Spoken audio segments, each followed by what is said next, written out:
Oi, pessoal dos quintos anos, tudo bem? Hoje estamos finalizando o roteiro interdisciplinar de Ciências, Geografia e História com a nossa aula 12, Transformações no Meio Ambiente e o Impacto Ambiental. Então, para essa última aula, pessoal, separem seu material de estudos e vamos começar a estudar. Primeira coisa, pessoal, que precisamos entender dentro desse tema é que qualquer ação humana vai gerar uma transformação no meio ambiente. A questão é, temos que levar em consideração se ela vai ter um impacto maior ou um impacto menor. Então, escolher onde você vai descartar o seu lixo é uma ação que vai levar em consideração essa questão do impacto. Por quê? Jogar o lixo na rua, ou jogar o lixo no chão, jogar o lixo num terreno baldio, é de maior impacto. E a gente vai ver isso mais para frente. E jogar o lixo no lixo é de menor impacto, que é o que vamos ver agora. Tudo aquilo que é de menor impacto, pessoal, é aquilo que vai causar uma alteração no meio ambiente, mas mínima. Os animais e as plantas, eles geram um impacto no ambiente. Eles vão gerar um certo impacto. Então, como que é esse impacto? Vamos supor, um leão caçando lá na savana africana, ele vai gerar um impacto menor. Por mais que ele esteja caçando para se alimentar, ele vai matar um único cervo, um único hipopótamo, um único elefante para alimentar o grupo. Então, vários leões vão se alimentar daquilo. Ou os indígenas, quando eles estão caçando ou pescando, eles vão caçar o suficiente para se alimentar. Então, aquilo que foi retirado da natureza, aquele peixe que foi morto, aquela ave que foi morta, aquele mamífero que foi morto, ele vai ser num grupo de vários, que vai alimentar um grupo de vários seres humanos. E ações como agroflorestas, que é um estilo de plantio em que você leva em consideração a dinâmica natural, ou as hortas orgânicas, como nós temos na escola, elas são de menor impacto, porque você está usando a natureza para produzir um alimento, para produzir um produto que vai ser consumido sem agredir a natureza. Então você respeita o ciclo da natureza. Já algo de maior impacto são as caçadas por esporte. Esporte, porque isso não é um esporte, pessoal. Tirem isso da cabeça de vocês. Porque matar um animal por diversão é uma coisa errada, vocês não acham? Tirar a vida de outra coisa, de um outro animal, de um ser vivo, não é uma coisa esportiva, não é uma coisa divertida. E essa caça, ela tem impacto nesse ambiente, porque você vai matar um elefante, mas ninguém vai comer esse elefante. Esse homem aqui que matou esse elefante, ele não vai comer esse elefante. Essa mulher que matou essa girafa, ela não vai comer essa girafa. Então, e ele não matou só um, ele pode matar vários, ele pode matar um por dia, por diversão, entre muitas aspas. Ou desmatamento, em que você degrada o meio ambiente para plantio, para construção de casas, para várias coisas que vão fazer mal para o meio ambiente. Ou mineração, extrair o minério do solo, poluição do ar através das indústrias que não utilizam filtro nas suas chaminés, ou até mesmo consequências ambientais, como foi o caso de Mariana, em Minas Gerais, que uma mineradora teve sua barragem rompida, poluiu um rio, que nós vamos ver mais para frente, e destruiu uma cidade inteira. Então, isso é de maior impacto. Agora vamos pensar quais são os impactos ambientais. Primeira coisa que a gente tem que entender, pessoal, é dentro da questão do carbono, principalmente. Um dos maiores impactos que está tendo hoje é a questão do ciclo do carbono. Por quê? O carbono, ele tem um ciclo dentro da natureza. Então, as plantas, as árvores, elas recolhem esse carbono para produzir energia, que nós vemos lá nas nossas primeiras aulas, que ela vai ser usada de alimento, então, o alface, a grama para os bovinos, para as criações, que depois ela vai ser usada para a produção de energia, e aqui as indústrias elas acabam eliminando esse carbono. Certo. E o que que acontece se a gente tirar essas árvores? Se não tiver árvores, o que que vai acontecer com esse carbono? Ele vai voltar para cá, para a produção de energia? Não, ele vai ficar solto na atmosfera. E o carbono, o gás carbônico, ele é um dos fatores principais para o efeito estufa, para o aquecimento global, para a elevação das temperaturas no ambiente. Então, a gente já percebe aí que o desmatamento e essa produção acelerada de queimadas e de produção de bens dentro da indústria que liberam muita fumaça tem um certo problema para a gente. Se a gente pensa aqui nos serviços ecossistêmicos que a natureza fornece para a gente, como serviços de suporte, que são os serviços para a nossa alimentação, para o solo, a biodiversidade em si, porque todos os organismos da natureza eles trabalham em conjunto e prestam serviços ecossistêmicos para todo mundo. Então nós temos serviços que são retirados de outros animais, tipo a abelha que poliniza, que aqui já é no abastecimento, que ela ajuda na produção dos nossos alimentos, das frutas. O clima moderado, que é justamente por conta das árvores. Controle de alagamentos, que já está aqui em reguladores, são serviços ecossistêmicos reguladores que as árvores fazem para gente, purificação da água. Então, esses serviços ecossistêmicos, pessoal, eles são perdidos quando a gente destrói a natureza. E isso afeta a gente diretamente. Porque está tudo dentro de um ciclo natural, tudo dentro de um mesmo sistema. Então, se eu tiro uma peça desse sistema, todas as outras peças elas recebem um efeito e nós somos parte desse sistema.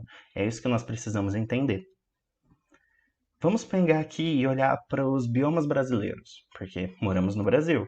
A floresta amazônica, ela é uma das florestas maiores do mundo. Ela é linda, ela é biodiversa, porém ela recebe muitos impactos muito grandes, como desmatamento, mineração, queimadas, para produção de soja, para cultivo de produtos que vão para a ração de animais, para a construção de cidades, para a extração de madeira, que muitas vezes é ilegal. Então temos um problema grande aqui. O Cerrado, o Pantanal e o Pampas, que são três ecossistemas brasileiros, eles sofrem do mesmo problema, que são as queimadas e o desmatamento para a criação de gado e plantação de soja. Então, estamos destruindo um bioma que é brasileiro, biomas que só existem no Brasil, aqui na América do Sul, para plantar soja. Estamos matando espécies de animais e espécies de vegetais para plantar soja, para criar boi. É um problema, não? A Mata Atlântica. A Mata Atlântica, ela está sendo totalmente destruída pelo desmatamento, pela extração de minérios, para o cultivo de gramíneas para alimentar boi e pelo cultivo de cana, para o cultivo de plantas que são de produção que às vezes não são nem para nossa alimentação, é para produzir ração para gado, então é um grande problema. Uma das coisas que a gente precisa ver é que a Mata Atlântica, ela está praticamente toda destruída. Se a gente olhar aqui nesse mapa, pessoal, isso daqui é só na região sudeste e um pouco da região sul, que é o que sobrou da Mata Atlântica. Toda essa área verde e essa área verde escura são as reservas, as unidades de conservação. Então a Mata Atlântica está praticamente morta, e dando espaço para boi e soja. Isso é um problema muito grande, pessoal. A gente recebe impactos com isso, tanto no meio ambiente quanto para nós mesmos. Isso é muito triste. A Caatinga, que é um bioma também brasileiro, também sofre muito com isso. É um bioma do Nordeste e sofre com queimadas, com extração de madeiras ilegal para produção de carvão. Então, estamos destruindo um bioma para produzir carvão.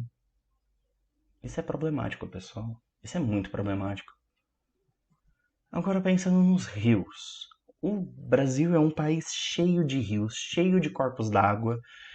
E aqui, nessa imagem, só tem alguns que são os maiores. Então vocês percebem que tem muito rio aqui. Tem muito rio. Aí vocês perguntam, professor, por que que o Rio Doce, ele tá assim marrom? E a gente vai entender um pouco disso, porque está relacionado lá com o que eu disse do desastre de Mariana. Primeira coisa que eu vou apresentar para vocês é um levantamento que o Instituto Brasileiro de Geografia e Estatística fez dos 10 rios mais poluídos. Então, aqui ó, o Rio Doce, que é esse rio que eu disse para vocês que ficou poluído por conta desse desastre de Mariana, ele está em 10º lugar.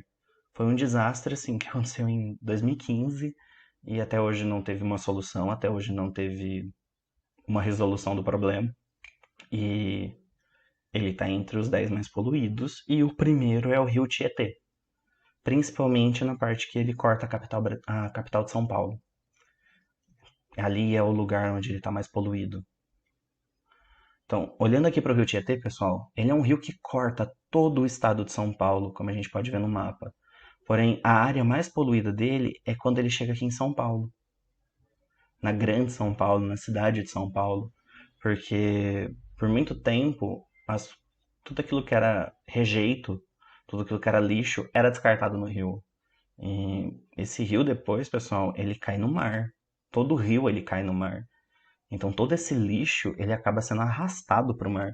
Então além de estar poluindo aqui no continente, a gente está poluindo o mar, porque essa água vai cair no mar. O outro que eu trouxe para vocês, pessoal, é o Rio Doce, que aconteceu o desastre em Mariana, e o Rio Doce, ele ficou assim.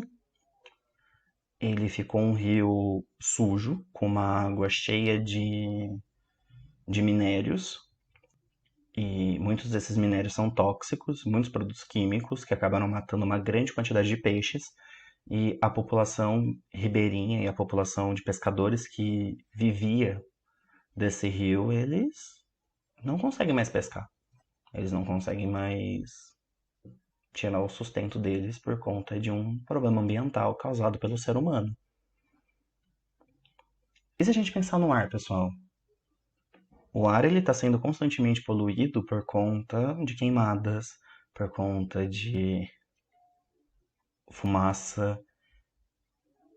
Isso é problemático também, porque é o ar que a gente respira, não tem outro ar, não tem onde a gente tirar outro ar. É esse ar que tem aqui e ponto. Não... Então a gente, tecnicamente, acaba respirando essa fumaça, essa poluição depois. Porque não tem para onde esse ar ir. E aí, se você não tem florestas, porque elas foram desmatadas, quem que vai filtrar esse ar? Então, tira a floresta, não tem filtro pro ar. Então, é uma coisa muito problemática isso também, pessoal. Só aqui, pessoal, é um mapa que mostra a questão do desmatamento. Aqui nessas partes, aqui é um infográfico de 1985 e aqui de 2017. E se vocês compararem os dois, vocês vão perceber que aqui em cima, onde é a floresta amazônica, ela vem sendo desmatada. Aqui, onde é a Mata Atlântica, praticamente ela não existe mais. Só tem alguns pedacinhos. Aqui, onde é a Caatinga, ela está sendo desmatada. O Cerrado é praticamente inexistente aqui. E o Pantanal, que está bem aqui, também está sofrendo. Os Pampas gaúchos, que estão bem aqui, eles estão sendo invadidos pela agricultura. E a gente está destruindo esse filtro do nosso ar. Então vai chegar um ponto que a qualidade do nosso ar vai ficar baixa devido ao desmatamento. E aí vem outro problema, pessoal, e o abastecimento de água. Que o ciclo da água também acaba sendo influenciado. O ciclo da água, para quem não conhece, ele começa na evaporação. O sol aquece essa água evapora, ela condensa na forma de nuvens, e essas nuvens elas precipitam na forma de chuva. E depois, quando ela cai, quando ela precipita, ela infiltra no solo, é guardada em lençóis freáticos, e depois sai na forma de nascentes. Aqui a transpiração das árvores também abastecem para essa condensação. mas quando a gente começa a fazer uma pavimentação de rua, de loteamentos, a gente está isolando, hipermeabilizando o solo. E se está hipermeabilizado, a água não consegue infiltrar. Se a água não infiltra, não tem abastecimento de água no subsolo. E nós retiramos a água do subsolo para o consumo, porque é uma água de qualidade maior. E se a gente pavimenta tudo, por onde que essa água vai entrar? E a gente não vai ter um abastecimento de água. E aqui essa imagem é a mesma coisa, pessoal. A gente polui a rua, a gente tampa as bocas de lobo, os bueiros, e quando chove geram enchentes, que aí geram problemas e problemas grandes para nossa saúde, porque o xixi de rato que está ali no meio misturado, ele sobe, causa hantavirose, causa leptospirose. É problemático também, pessoal. Então, concluindo aqui, pessoal, vamos agora para a correção dos exercícios. A questão 1 diz: quais os impactos ambientais que causamos no meio ambiente? Como vocês poderão ver, são vários. Então, os impactos ambientais que causamos no meio ambiente são de menor e maior impacto. Nossa civilização hoje em dia causa vários problemas de maior impacto, como desmatamento, poluição e extinção de espécies animais e vegetais. Porque quando desmatamos, quando poluímos, nós estamos matando tanto as espécies animais quanto as vegetais. 2. Explique o ciclo da água e como nós afetamos esse ciclo com as mudanças ambientais. A gente viu o ciclo da água, pessoal, e como eu disse para vocês, o ciclo da água ele começa na evaporação da água, que se condensa na forma de nuvens e precipita na forma de chuva, que logo após infiltra no solo para depois ir para os corpos d'água. E afetamos esse ciclo principalmente na infiltração, quando pavimentamos o solo. 3. Se os biomas forem desmatados, o que você acha que acontecerá com os animais e plantas? Justifique. Os animais e plantas perderão seus habitats naturais, possivelmente entrando em extinção, além de que a natureza terá uma diminuição dos recursos, causando impactos até mesmo para a espécie humana. Pessoal, terminamos aqui o roteiro parte 1. Então, nas próximas semanas, nós vamos dar continuidade com o roteiro parte 2, o roteiro interdisciplinar de Ciência, Geografia e História parte 2, com a aula 13, Organização Social e Política. Então, retirem o material de vocês, que ele já está disponível na escola, para vocês poderem retirar. E aí vocês já adiantam a leitura da aula 13 para segunda-feira, tudo bem? Então, bons estudos e bom final de semana. E reflitam no que a gente discutiu aqui hoje, tudo bem?